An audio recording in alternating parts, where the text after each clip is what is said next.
can't forget you. The thought of you keeps running through the back of my mind. Every time I'm near you, I get that urge to feel you. Just touching you and loving you makes everything right. Tell me how you feel, baby. I never knew love before. Then came you, then came you. I never knew love before. Then came you, then came you. You. Now that I have found you, how did I live without you? I don't know, baby. It's plain to see you're all I need to satisfy me. I'm so darn proud of you. I wanna sing about you. Sing it, sing it, sing it, All baby. I know, you made the wrong by touching my hand. Oh, I never knew love before. Then came you, then came you. I never knew love before. Then came you, then came you. Hey, then came you.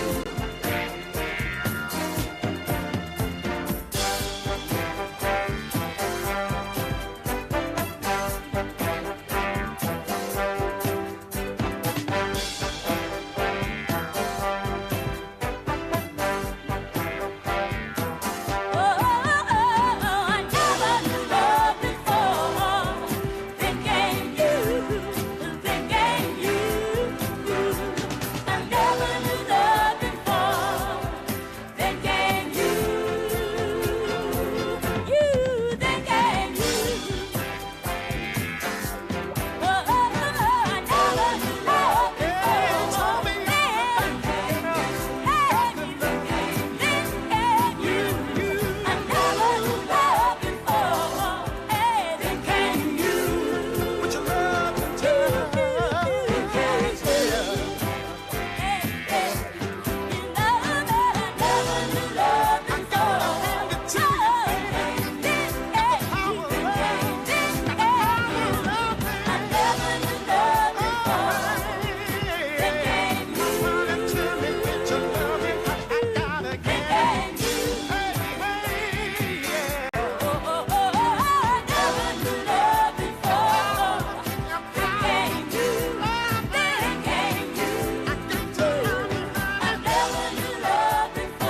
I'm a contented man. The sweet, sweet, sweet, sweeter, sweeter. Hey, hey, baby.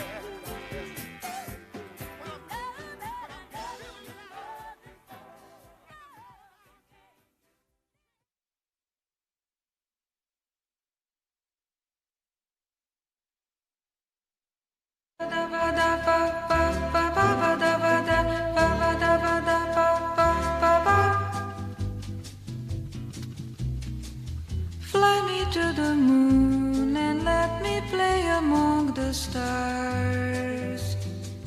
Let me see what spring is like on Jupiter and Mars. In other words, hold my hand. In other words, darling, kiss me. Fill my heart with song and let me sing forevermore. You are all I long for, all I worship and adore. In other words, please be true. In other words, I love you.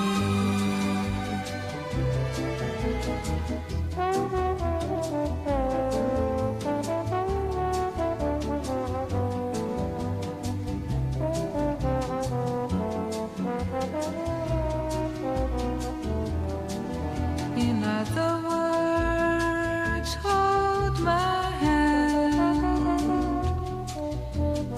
other words, darling, kiss me.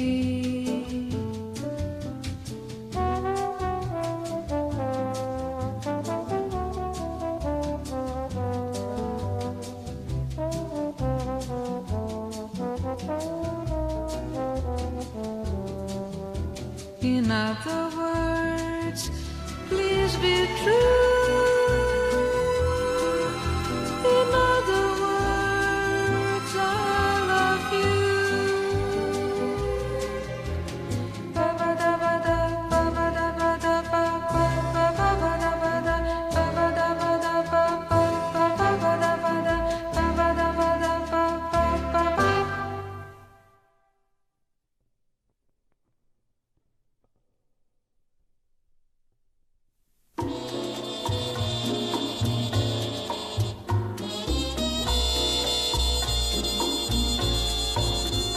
They're not making the skies as blue this year,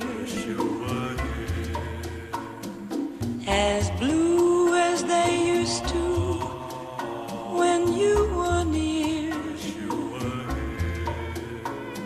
And the mornings don't seem as new, brand new as they did with you.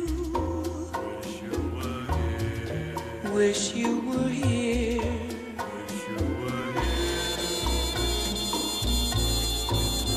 Someone's painting the leaves all wrong this year. And why did the birds change their song this year? They're not shining the stars as bright. They've stolen the joy from the night. Wish you were here.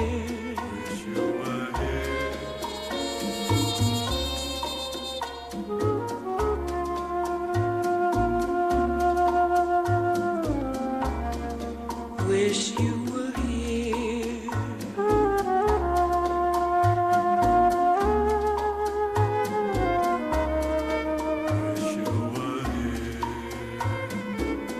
The mornings don't seem as new, brand new as they did with you. Wish you were here.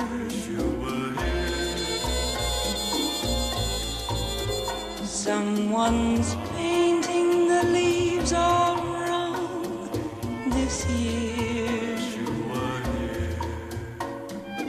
And why did the birds change their song this year? They're not shining the leaves as bright. They've stolen the joy from the night. Wish you were here. Wish you were here.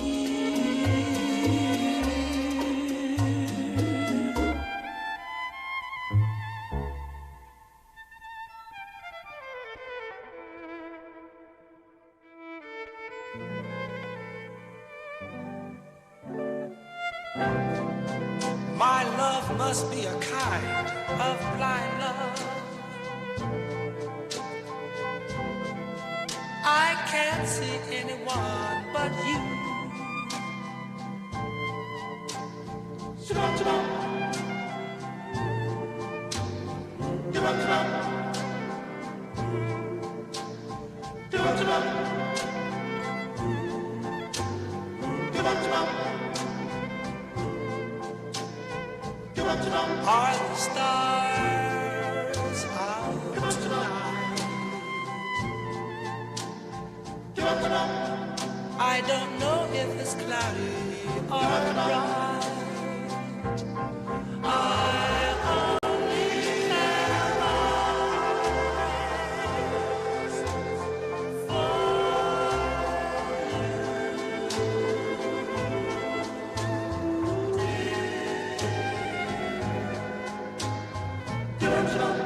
the moon may be high,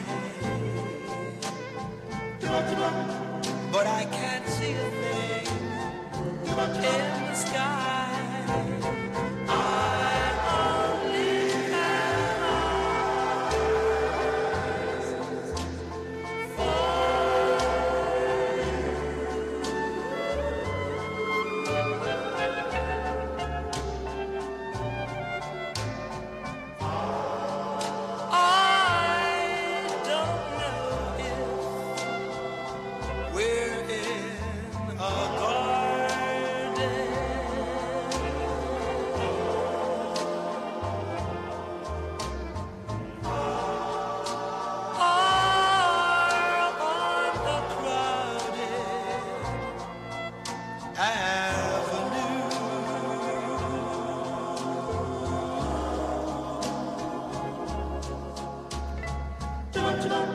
You are here, and so am I. Maybe millions of people go by, but they all disappear from view.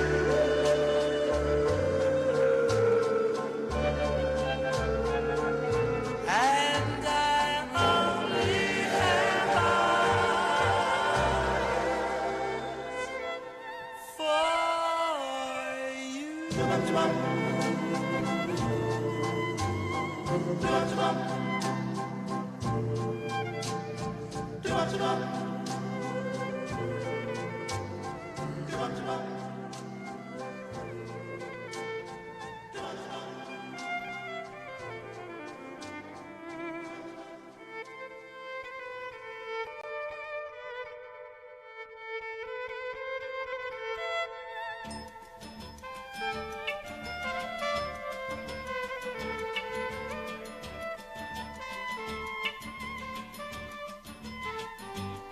Walk along the city streets you used to walk along with me.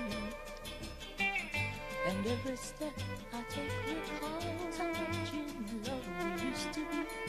Oh, how can I forget you when there is always something there to remind me? Always something there to remind me. I was born to love you, and I will never be free. You'll always be a part of me.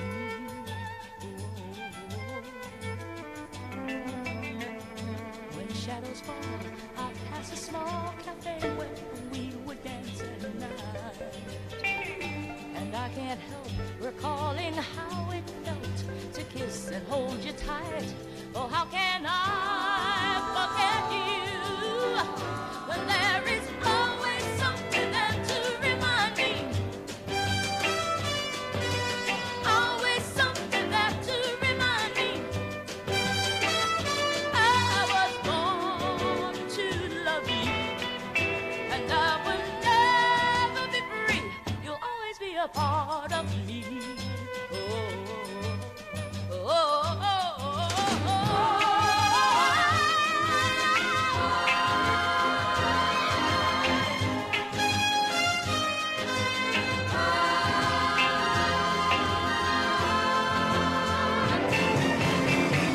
If you should find you miss the sweet and tender love we used to share, just come back to the places where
Ready?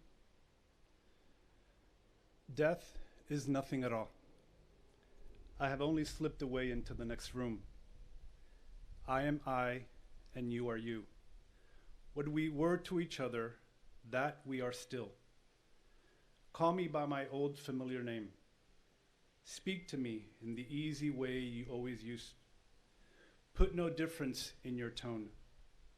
Wear no forced air of solemnity or sorrow. Laugh as we always laughed. Play, smile, think of me, pray for me. Let my name be ever the household word that it always was. Let it be spoken without effort, without the ghost of a shadow in it. Life means all that it ever meant. It is the same as it ever was. There is absolute, unbroken continuity. What is death but a negligible accident? Why should I be out of mind because I am out of sight? I am waiting for you at an interval somewhere very near, just around the corner. All is well, nothing is past, nothing is lost. One brief moment, and it will all be as it was before. How we shall laugh at the trouble of parting when we meet again. January 20th was a day of silence and reverence in heaven. A holy call was sent forth in anticipation. A hush came over the celestial landscape as angels bowed their heads. Eugenio Martinez Hewitt was coming home. His journey on earth had come to an end. Those that have gone before welcomed him home as he will welcome you one day. He has crossed the horizon and has arrived to the place that is our eventual destination. And we know that Jean is in heaven because we believe what Jesus said. Do not let your hearts be troubled. You have faith in God, have faith also in me. In my Father's house there are many rooms. If it were not so, I would have told you. I am going there to prepare a place for you. And if I go and prepare a place for you, I will come back again and take you to myself, so that where I am, you may also be. And a place has been prepared for him. And I imagine that real estate in heaven is a little more expensive now. The occurrence of death brings home to us the common concerns and the common crisis, the common destiny of all who live upon the earth. Death draws us together in deep felt emotions of the heart. It dramatically accents the ultimate equality involved in our ultimate fate.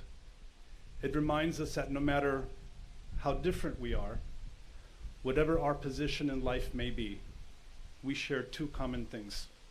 We share life and death. This is a life celebration, And there are two reasons why society decided to hold such services. The first and the most important reason is to honor a loved one, to share in the joy of having known someone who has meant so much to our lives. It also gives us an opportunity to come together and to collectively grieve. I believe that our loved one gathers us to remind us of our own mortality, to remind us that life should be lived full out and with intention. There are many here that are grieving, and I need you to understand that grief never ends. It changes. It's a passage, it's not a place to stay. Grief is not a sign of weakness, nor a lack of faith. Grief is the high price we pay for loving and for being loved. Please join me in a moment of prayer. Dear God, I thank you for the opportunity to come together, family and friends, to honor the life and pay our final respects to Jean Hewitt. We gather to celebrate the life of an amazing human being. We gather to offer comfort, support, and love, to join our hearts and our minds so that together we may be healed of our sadness and lifted to a state of peace and understanding, to a state of acceptance. Dear God, we come from you, and it is to you that we return. May his soul rest in eternal peace, and so it is. Amen. William Penn, or the founder of Penn Woods, or Pennsylvania, had this to say: "They that love beyond the world can never be separated by it. Death cannot kill what never dies, nor spirits ever be divided that love and live in the same divine principle, the root and record of our friendship. If absence be not death, neither is theirs. Death is but crossing the world as friends do the sea. They live for one another still. This is the comfort of friends, that though they may be said to die, their friendship and society are, in the best sense, immortal, because they are ever present." Jean was born on March 22nd, 1960 in Havana, Cuba. He passed on January 20th. He is predeceased by his father, Silvio, and his brother, Silvio. He is survived by his loving mother, Juana, his sisters, Lisi Lotz and Ana Cosio, his partner, Carlos Melia, his longtime partner, John Cucci, and a large extended family of cousins and aunts, as well as many friends and colleagues. Jean was a loving son, a brother, uncle, and a friend to many. He was an inspiring mentor to countless people, both professionally and personally, and he leaves behind a legacy of compassion, integrity, and a drive for living life to its fullest. He was an accomplished executive at Compass, the fast-growing real estate company he helped build from its early days. He was integral in establishing new offices in New York, Washington, D.C., San Francisco, the Hamptons, and his hometown Miami, where he most recently worked as the executive director of luxury sales. The CEO of Compass, Robert Refkin, said, "We would not be the community we are today without him." He was a coach, confidant, and close friend to many. His entrepreneurial spirit was always on display. Prior to joining Compass, he worked at the Corcoran Group, the premier real estate company in New York City, which he joined in 1998. Under Barbara Corcoran's leadership, Jean rose to the position of senior managing director at the Soho office, where he was credited with exponentially growing the office's business.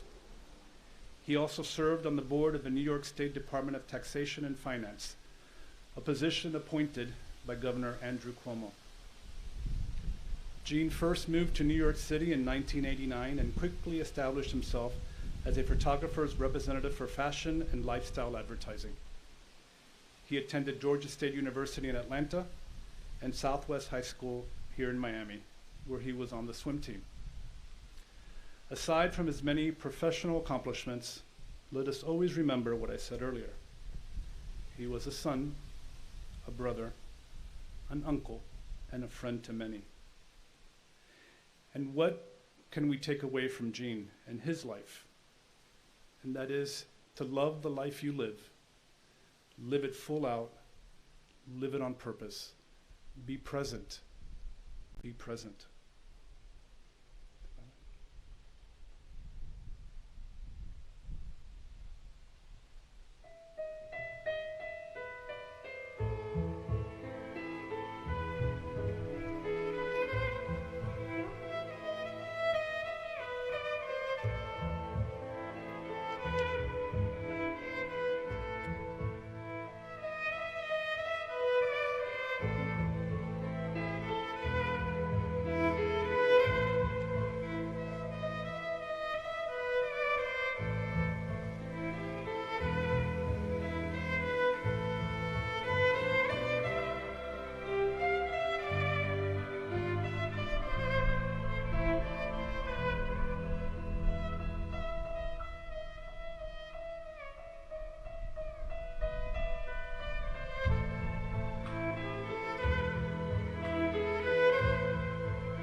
To his family, I say this. Your bond with Gene was neither temporal nor temporary. You were joined in a sacred familial bond. This bond lives forever. As I said earlier, death can never separate those that loved one another. I've done hundreds of these services, and families are always asking me, how do I get over this? The answer is you don't. Why would you want to? Life changes a little now. Before you had an outward physical relationship with Gene, now the relationship turns inward. This relationship never ends. And we always gather to talk about the life of a loved one and what they meant to those that loved him. It is impossible to sum up one's life in a few minutes, but we always do our best. And so I'm going to be calling up some people one at a time. Come up, share your thoughts, your feelings, take your time. And the first speaker will be Lisi.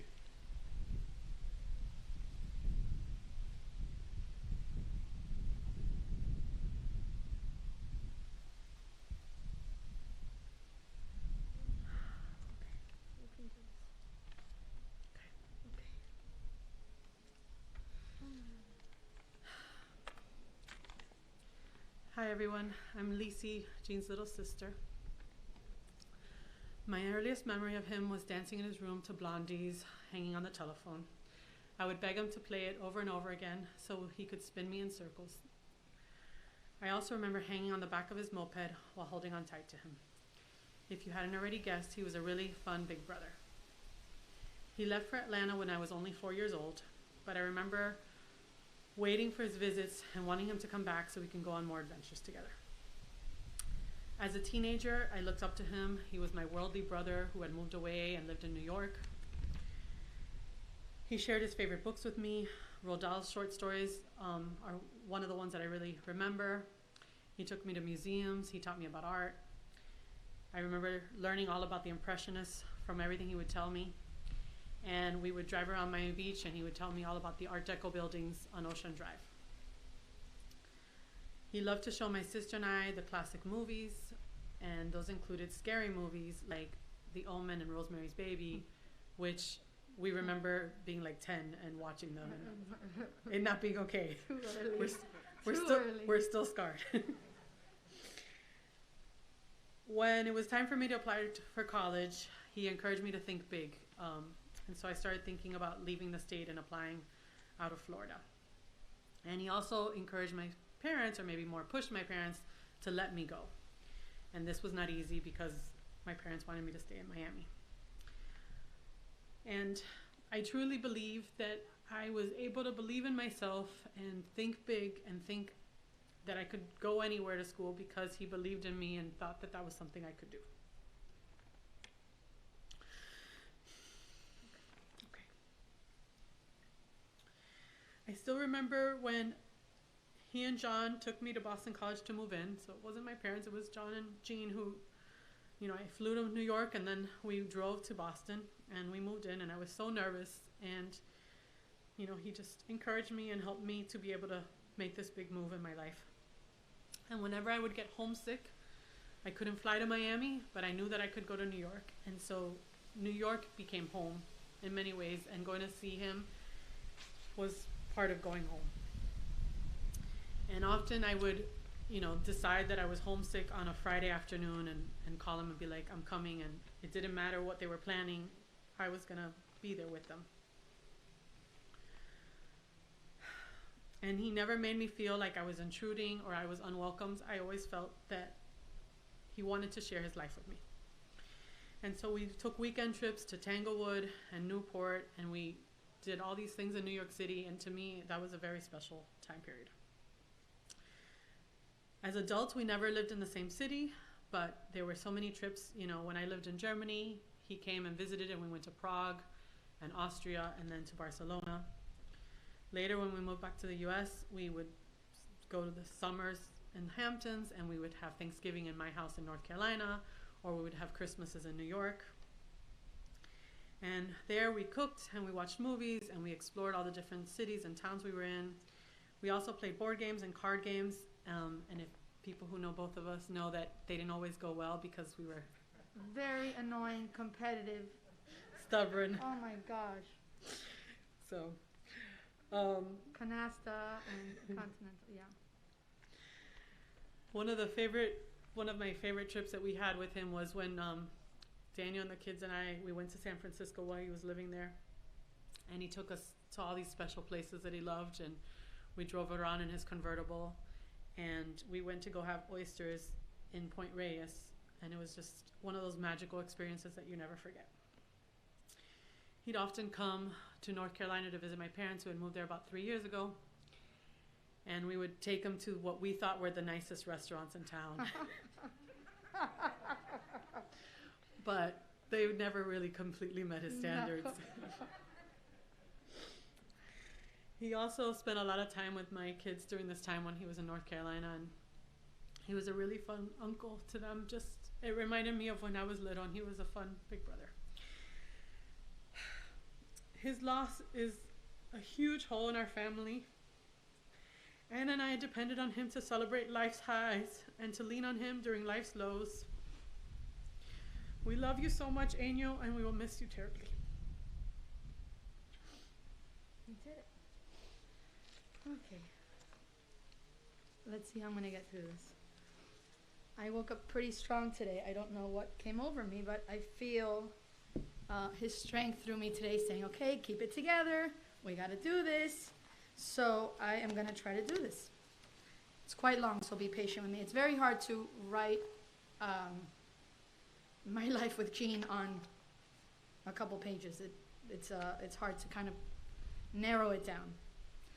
As most of you know, I'm Anna, his baby sister, which he still liked introducing me as his baby sister, even though I'm 42. This is my baby sister. And he would still smell my head. He said that I had the best smelling hair or something when I was a baby, and I still had it, so he was always smelling. He's like, oh, just like a baby. I'm like, oh my gosh, really? Okay, anyways, I'm gonna start. My brother Gene was always the shining star in our family. Since he was the oldest child and I was the youngest, there was a huge age gap between us. And from day one, I thought he was the coolest person around. Even before I could remember, Gene was taking charge. He was 18 when my mother went into labor with me and the only one home at the time. He immediately called the hospital to let them know they were on their way and jumped in the car to drive my mom there. Once they arrived, he was calling my father over and over while pleading with the doctor to wait until my dad could get there before delivering me.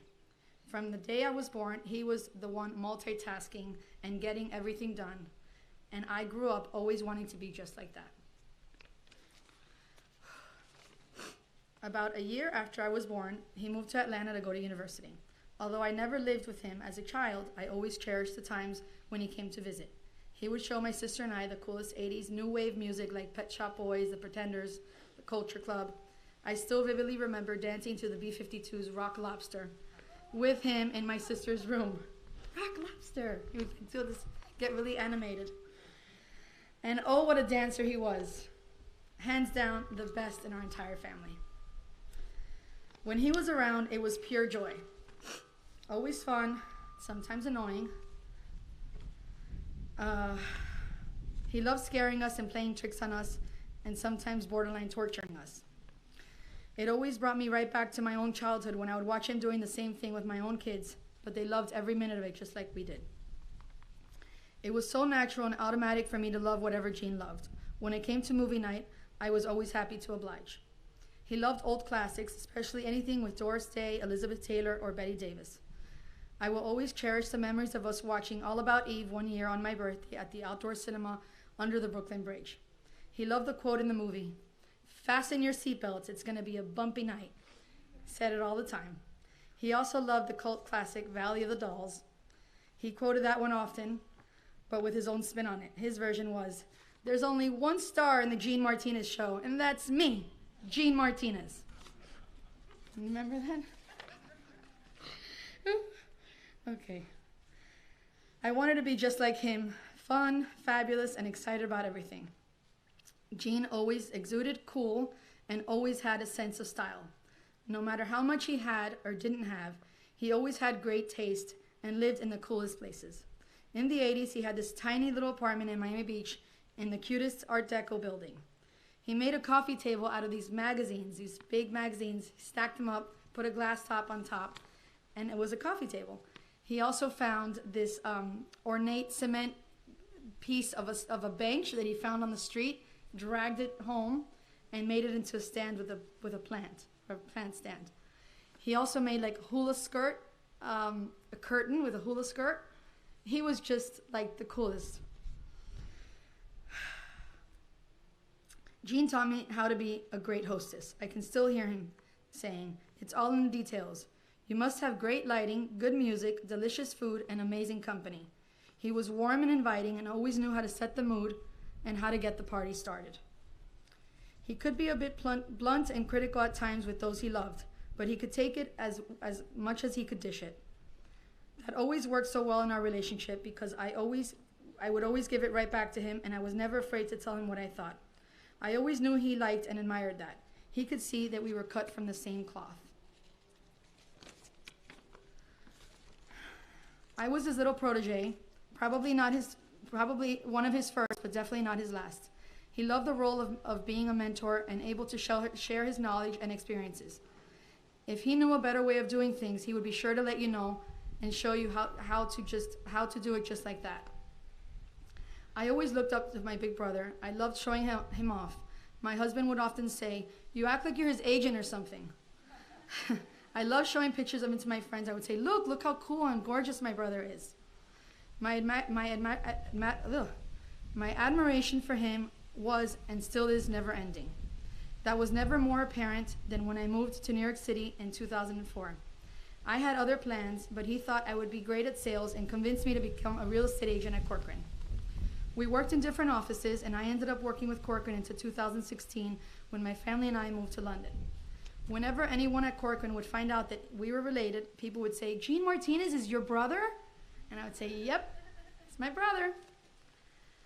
I always felt such tremendous amount of pride. I always wanted to make sure I represented him well and made him proud. During my time in New York, we were inseparable. I met my husband Jose in 2005. My brother was the first one in my family to meet him, and he immediately said, "Oh, this guy's perfect for you." If my brother said that, he must be right. And he was. They hit it off right away. They also shared a passion for cooking. There are so many culinary choices that my husband makes now because of Jean. They were always exchanging recipes and photos of their latest dishes. Most recently, they shared an interest in bread baking. Jean started baking bread during COVID and quickly recruited Jose to join the club by buying him a cookbook and giving him a yeast starter. Really into baking bread. They really enjoyed each other's company and respected one another. When we lived in New York, Jean would take us everywhere, and we loved every second of it. He always had such a passion for knowledge, art, theater, and trying new restaurants. We were always happy to tag along and learn whatever he wanted to teach us and take his recommendations. You have to go to this restaurant. When you get there, you gotta ask for the table at the corner. You have to order these 3 dishes. And after that, you gotta walk 3 blocks east to have the best rice pudding you've ever had in your life. You're like, okay, and you had to do it exactly like that.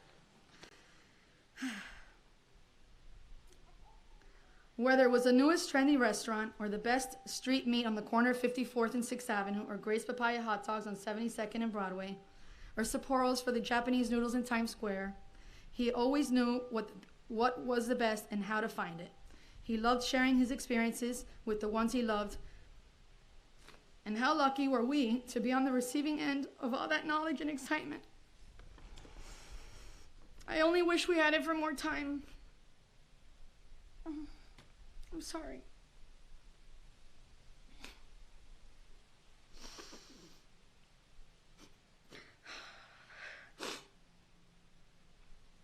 I know he's not really gone. I just have to find a new way to communicate with him. That being said, I'm not sure how I'm going to continue on without him. We had still so many plans. So many things we were supposed to do. I always told him I was going to take care of him when he got old. My parents would worry about him because he never had any children. And he would always reply, "Don't worry, Mommy and Papi, I have Anna." And I would say, "That's right. I'm going to change your diapers the way you changed mine."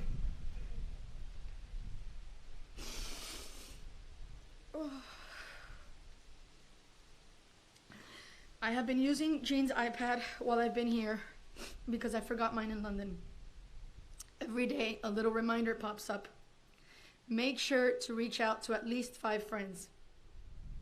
This is such a testament to Jean's life, the value and importance he put on his relationships. He also has another reminder that pops up every day at 10 p.m. Begin face regimen.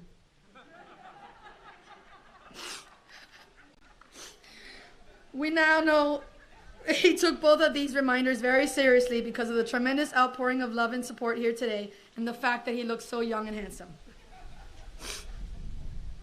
A good friend of mine told me the other day that she always had a theory that God takes the great ones early because they have made such an immense impact on the lives they touched and their work is done.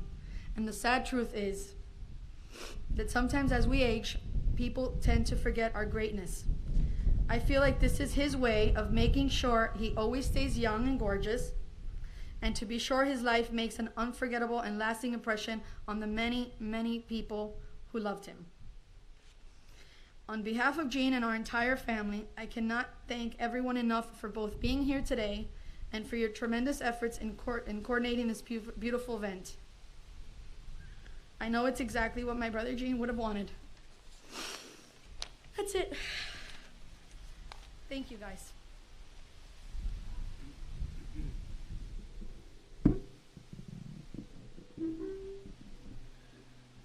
Christy and Vicky.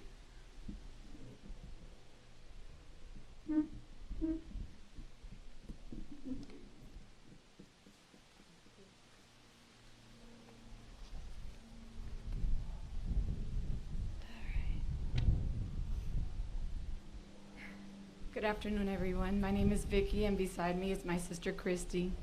We are two of Jean's cousins. Jean's sisters, Anna and Lisi, have asked me to say a few words about Jean on behalf of all his cousins. And I am grateful for the opportunity, as difficult as it is. Jean was the oldest of 11 first cousins. To us, he was Cousin Jean. But that did not only apply to us. Even our children and spouses called him Cousin Jean. Even though there was more than a 5-year gap between some of us, he always made us feel that we were important to him, and that regardless of the age difference, he wanted to be a part of our lives. And he was. Our memories of him will always shine bright in our hearts because of it. Cousin Jean was so cool growing up. Personally, I thought he belonged on a cover of the GQ magazine. He was so stylish and handsome. When we were young teenagers, he took us for rides in his convertible, introduced us to new foods like fried zucchini and mud pie while working at Dalt's, introduced us to new music like rock lobster, even before it was being played here in Miami. We can still remember him dancing to it. When I asked my cousins about what they would like me to share about our cousin Jean, there was a reoccurring theme. Cousin Jean was loving and fun. He was generous and detailed. He was an incredible storyteller and loved to share the history of things. He was always laughing and smiling. His laugh was infectious. He made us feel so special. He was always gracious, a gracious host, and a phenomenal cook. We remember the times we spent visiting him, his passion for experiencing everything life has to offer, and sharing that with the people he loved. He would get so excited when he would find out that any of us were planning to visit and travel his city. Many of us had the opportunity to visit him in New York, the Hamptons, and later in San Francisco. And we better be well rested when visiting him, because his energy and enthusiasm for introducing us to all his favorite things in life would require an early afternoon nap. He would open his home and had an itinerary ready of the landmarks we should visit, the things we must do, where to shop, what shows to see, the best places to eat, and of course, what to eat. Jean wouldn't just tell us we should have oysters. He would drive us 2 hours away to have the best oysters at this roadside shack along Highway 1. He'd take us to his hidden spots, like a grocery store where we could get the best soft serve ice cream for $1. He would take time off to show us around, riding the Staten Island ferry to see the Statue of Liberty with us, or taking us out to dim sum. He'd spend an hour on the phone trying to get a reservation, just so we could try his favorite lobster roll in Montauk. Even if he couldn't be there, he'd leave us his house stocked with a refrigerator full of groceries, or a bottle of champagne with a note. Jean found the best in life everywhere he went, and found joy in sharing those experiences with us. Jean made time together memorable. He'd spook our kids with stories of ghosts in the basement. He'd throw pajama parties where we'd watch his favorite movies, even as adults. He hosted Anna's cousin only wedding after party. He was so competitive when we played cards, getting angry when he lost against one of us or one of our kids. Jean brought energy and spirit everywhere he went. This right now is difficult to understand or accept, but he would want that when we think of him, it bring a smile to our faces. So I would like to leave you with a couple of thoughts. First, what an amazing advocate we all now have in heaven. Cousin Jean with wings. Imagine that.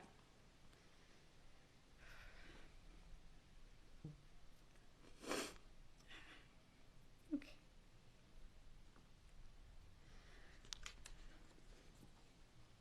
Second, remember his smile. How his beautiful smile could be seen through his eyes and his whole being. That is how he always greeted us, with a smile that radiated, one that we will recognize in an instant again one day.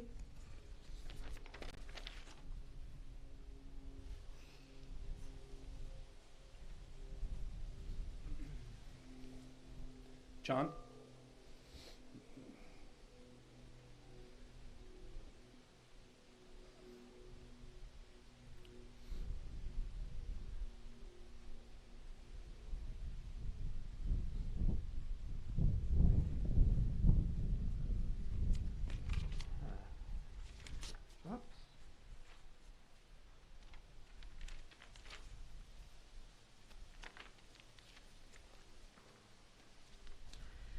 Hello, everyone. Hola. While it's impossible to even begin to convey the richness and vibrancy of Gene's life in just a few minutes, I'll try to hit on most of the many amazing qualities that I believe made him the unique, beautiful man that we all knew and loved. I had the unbelievably good fortune to meet Gene almost 29 years ago in New York City, and my life was changed forever. We were both attending a mutual friend's going away party, at which the bartender turned out to be a no-show. So of course, Gene jumped right behind the bar and cheerfully started serving very strong drinks and chatting up all the other guests. So for me, one look at his beaming smile and beautiful eyes, and that was it. I would go back to the bar many, many more times that night. And before the night was out, we both knew immediately that there was going to be a lot more for us together. But we could never have imagined it would ultimately span the better part of the next 3 decades. What I quickly learned about Gene was that he was a voracious lover of life and all it had to offer. He didn't do anything part way. It was full on or not at all. Just 2 weeks ago, I was helping him out in his beautiful new garden, and he was telling me how packed his schedule was for the next few days, and it exhausted me just hearing about it. So I said to him, Gene, how do you do this? Why do you do this? How do you do it? And he said very matter-of-factly, I just don't know. I just want to make sure I get it all in. And boy, did he get it in. He got many lifetimes worth in, all in one abbreviated life. He had many passions, and he was a role model for me on how to pursue them fully. First and foremost, Gene was passionate about people. He was devoted to all of us, his family, friends, colleagues. People met Gene and within a matter of minutes felt like they knew him forever. He was also passionate about travel and soaking up different cultures, cooking, food and wine, boating, gardening, animals, all of the arts, music, theater, opera, dance, classic movies. And of course, laughing. He had that great howl. Laughing and having a great time. And we all know how much Gene loved to party. He was never bored, never static, always planning his next adventure, and he dreamed big. In the first few months after we met, we started making an aspirational list of came out to be about 20 or 25 places all around the world that we had hoped someday we would get to visit together. I had a feeling that we would do a good chunk of them. I really did. But 10 years ago, at the occasion of his 50th birthday party, I had a chance to kind of go down the list when I spoke there. And miraculously, we had actually pretty much hit most of them except for 2 or 3 of them that we hadn't yet gotten in. And so many of those trips were trips of a lifetime. And we were both so fortunate and lucky to have been able to take them. And I was so blessed to have been able to share them with Gene. And we all know, as you've already heard tonight, that Gene really enjoyed the finer things in life, but he did also appreciate the little things. He certainly had a passion for great restaurants, but he also loved it when we go to Yankee Stadium and have hot dogs and beers, or Joe's Pizza in Greenwich Village for the best slices in New York City, or fresh strawberry milkshakes at Mrs. Burr's farm stand right down here in Homestead. They were all part of the simple joys that he really loved in life. Gene also had respect and dignity for others. He believed in equity and fairness and equal rights for everyone, all of which informed his passion for politics. And especially because he wasn't born here, he honored and appreciated this country with all his heart. I greeted him at LaGuardia Airport the day he returned from Miami many, many years ago after he officially got his citizenship, and he was just beaming. You know, that smile said it all. I was so happy and proud of him. And he loved this garden. He would come here over the years for inspiration for his own garden that he just created. He wanted to create a little jungle in his beautiful new home, or surrounding his beautiful new home. So at this place, many years ago, he arranged for a group of us to actually be here one night for a full moon evening event that they used to host. And it was magical. Tonight, probably within the next hour, another full moon is set to rise, aptly dubbed the Wolf Moon. And I just saw this, I happened to see this on my calendar because I've been checking the weather every day to make sure that, we weren't going to have any rain or crazy winds that would knock the flowers over. But when I checked the weather, I saw this wolf moon thing. And I said, well, how appropriate is that, since we all know how much Gene loved dogs? He had Sobe here in Miami Beach before he and I met. Then we both had Perry and Wilbur as part of our family in New York for many, many years. And recently, when Carlos came into Gene's life, he brought little Bruno along with him. And while not a dog, Maggie, the adorable kitten, literally showed up at Gene's door on cue on Christmas Eve, and she quickly became part of a happy new family unit. In life and at work, Gene possessed a generosity of spirit that he loved to share with others. He mentored many less experienced colleagues at Compass and at Corcoran before that. I've heard from so many people over these past few days about the profound impact that Gene had on their careers. I know he knew this, and also know that for him it was a source of great satisfaction that he was able to do this for people. While Gene and I hadn't been a couple for the past 10 years, we were still very much committed to one another and leaned on each other for support when one of us needed it. I trusted him implicitly, and he me. When I had a health issue come up last year, he dropped everything at the drop of a hat and jumped on a plane to New York so he could be there with me at my first meeting with my doctors. And he would come back 3 times over the next month so that I didn't have to go through anything alone. Even while he was crazy busy here at home in the midst of his home renovation, as well as working at the same time.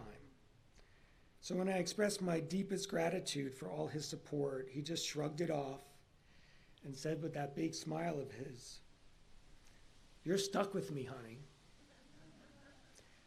So, he just made light of it. He knew how important he was to me, but, that's how he dealt with it. And I thought, stuck. How lucky was I to have been stuck with Gene Martinez on his amazing life's journey. And just as I knew as I could always count on Gene for being there for me, I know that his incredible spirit will always be within all of us, in our hearts, forever. Thank you.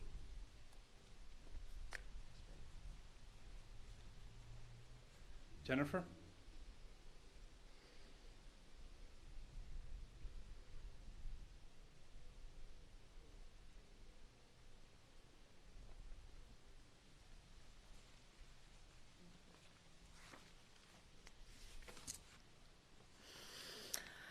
My name is Jennifer, and for those of you who don't know me, Gene was a dear friend.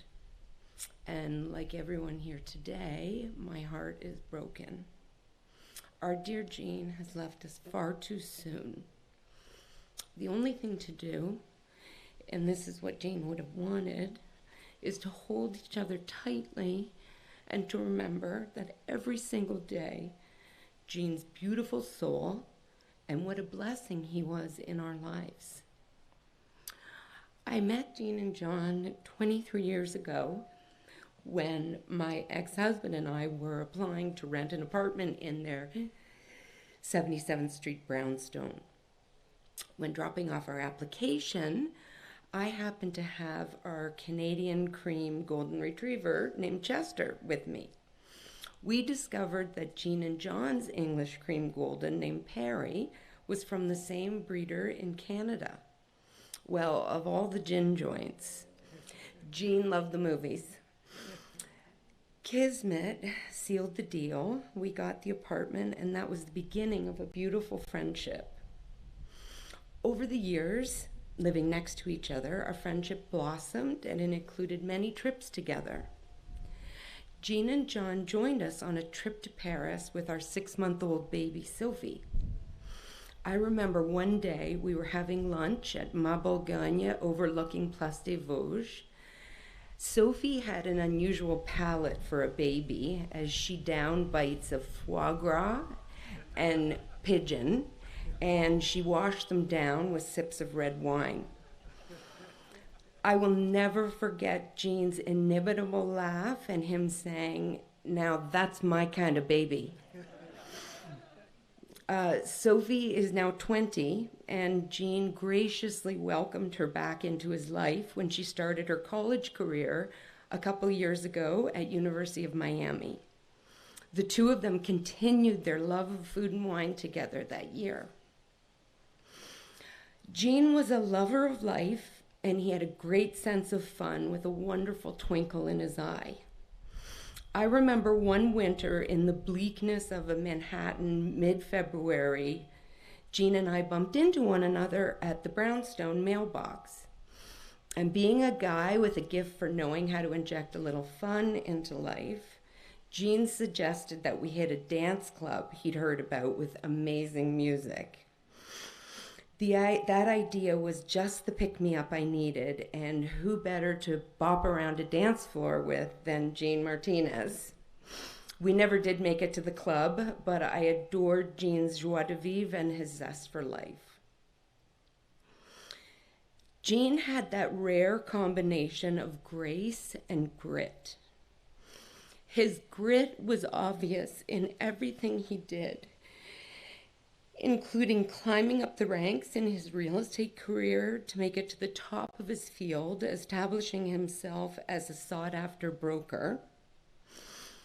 Along the way, Jean helped a few of my friends find homes in Manhattan.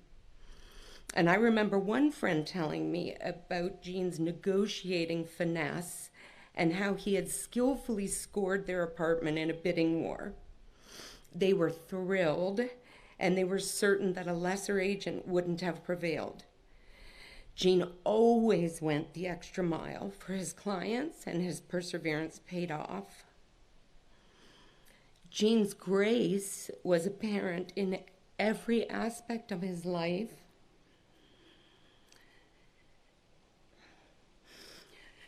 Not only was he an extraordinarily gracious host, but when I think of him, these words come to mind: generous, thoughtful, tender, curious, chivalrous, cultured, fun. Jean was a lover of life.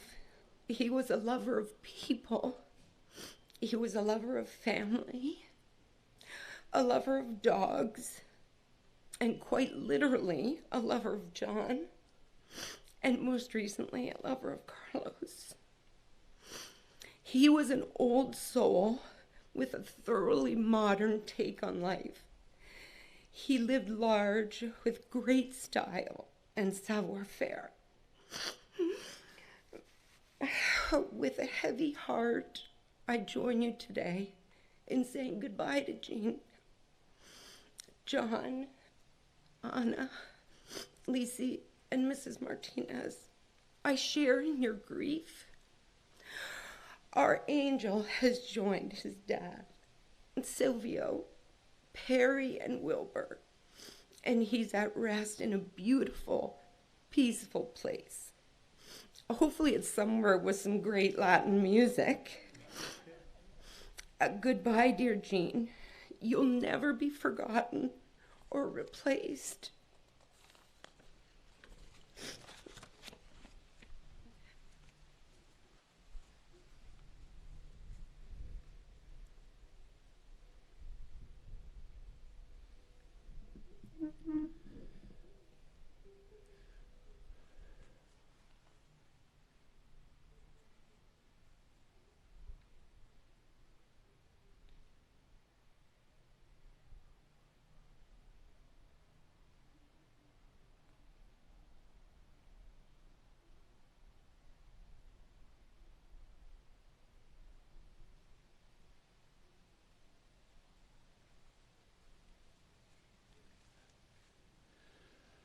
From his friend in San Francisco, Matthew Pond.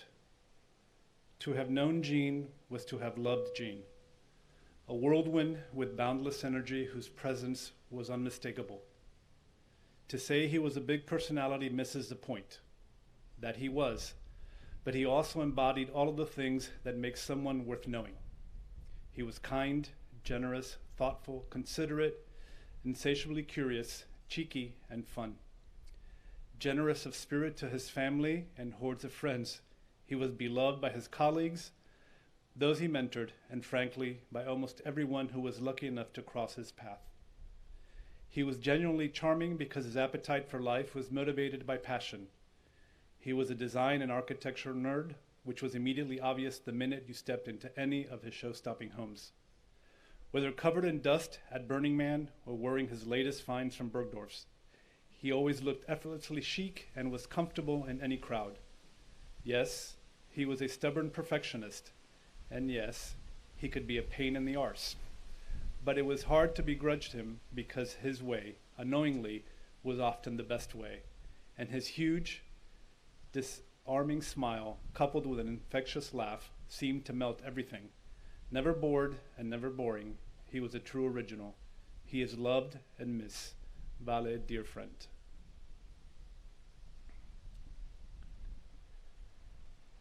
This is a part of the service that's for us, for his family, for his friends. Anna mentioned the 2 reminders that popped up on the iPad. And I'm going to invite you to add a 3rd reminder. One of the teachers that I've studied, Don Miguel Ruiz, suggests to everyone that every morning as you're getting ready before you're heading out the door, to invite the angel of death to walk beside you. When I bring that up at a workshop or a class, most people want their money back or they run out the door. Who in their right mind is going to invite the angel of death to walk beside them? Well, the truth is that the angel of death is walking beside each and every one of us 24/7. Inviting him just makes us aware of that. And why is it important to be aware of that? Take a moment, look around this area, and ask yourselves, are there people here that you love? Are there people at home that you love? When was the last time you told them? When was the last time you walked up to somebody that you love and for no reason at all, just because it's a typical Monday or a Tuesday, told them how much you love them, how grateful you are that they're in your lives? The reason for inviting the angel of death is because if we're not living life on purpose or with intention or with passion, then we might miss those opportunities. One of my other teachers, his name was Osho, he said, death can come at any moment. Be prepared. And how does one prepare for death? Well, there is a way to prepare for death, and that is to live life how Jean lived life. Full out, with intention, with passion. So when death comes, you kind of throw your hands up in the air and say, okay, I guess my time is over. There are people that in a short span of time, 60 years, have lived more than people that live to be 90, 95, or 100. And life is a gift. And hopefully in the past year, many of you have come to the realization that the one thing that matters are the people that you love and that love you. So while your people are alive, while you're still with breath, spend it letting those that you care for know how much you care for them. Do it on purpose. This is a reading by Seneca, the Roman philosopher, and he wrote the following. In the presence of death, we must continue to sing the song of life. We must be able to accept death and go from its presence better able to bear our burdens and to lighten the loads of others. Out of our sorrows should come understanding. Through our sorrows, we join with all of those before who have had to suffer, and all of those who will yet have to do so. Let us not be gripped by the fear of death. If another day be added to our lives, let us joyfully receive it. But let us not anxiously depend on our tomorrows. Though we grieve the deaths of our loved ones, we accept them and hold on to our memories as precious gifts. Let us make the best of our loved ones while they are with us, and let us not bury love with death. We are grateful that Jean Martinez lived. We are glad that the glow of his friendship and love were shared with his family and his friends. I invite you to carry him in your hearts. Proceed in comfort and in peace, assured that even in times of loss and sorrow, life remains precious and good. And may we also on this day rekindle in our hearts an appreciation for the gifts of lives and other persons. Let us honor him the only way that we can honor him, by loving the people that he loved and by following his example of living life full out. And lastly, we will close with an adaptation of a poem called Remembrance. In the rising of the sun and in its going down, we remember him. In the blowing of the wind and in the chill of winter, we remember him. In the opening of the buds and in the rebirth of spring, we remember him. In the blueness of the sky, in the warmth of the summer, we remember him. In the beginning of the year and when it ends, we remember him. When we are weary and in need of strength, we remember him. When we are lost and sick at heart, we remember him. When we have joys we yearn to share, we remember him. So long as we live, he too shall live, for he is now a part of us, and we remember him. And in that spirit, will everyone please stand and get ready to share a toast? Do you want to come up? The two of you come up?